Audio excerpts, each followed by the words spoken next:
Pousser la porte d'une consultation contre les mutilations ne va pas de soi. Chacune porte le poids de la tradition, le plus souvent dans le silence. Cette patiente originaire de Guinée-Conakry a été excisée à l'âge de 7 ans au pays, comme on le fait depuis toujours à toutes les filles.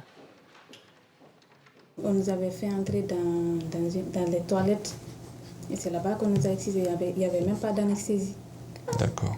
Vous avez eu mal pendant les jours qu'on suivit? Bien sûr. J'ai saigné pendant une semaine. Aujourd'hui encore, elle souffre d'infections à répétition. Vous avez souvent des infections urinaires? Les lèvres génitales aussi ont été coupées. Ça peut être Atteinte un dans des son facteurs qui intégrité, elle ne favorisent. ressent aucune source de plaisir. Le médecin aborde la possibilité de la réparation.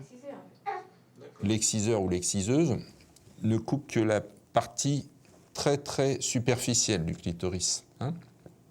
Donc le médecin, il peut aller chercher un petit peu plus profondément le clitoris et le faire remonter pour qu'il soit à nouveau apparent. La reconstitution anatomique, elle est toujours possible dans l'absolu. Souvent, ça peut satisfaire les patientes. La sensibilité, on peut estimer entre 60 et 70% de récupération d'une sensibilité, avec une sexualité qui peut être satisfaisante.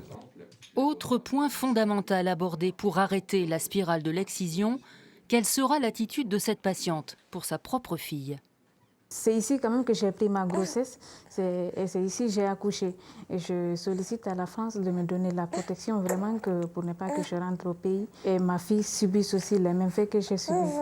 Les grossesses sont un moment privilégié pour, un, diagnostiquer et deux, informer les patientes sur cette condition qui ne doit pas être tabou et qui ne doit pas être une fatalité. Ici, on rappelle aussi que l'excision est un crime passible de prison. Malgré cela, 53 000 petites filles sont excisées chaque année en France.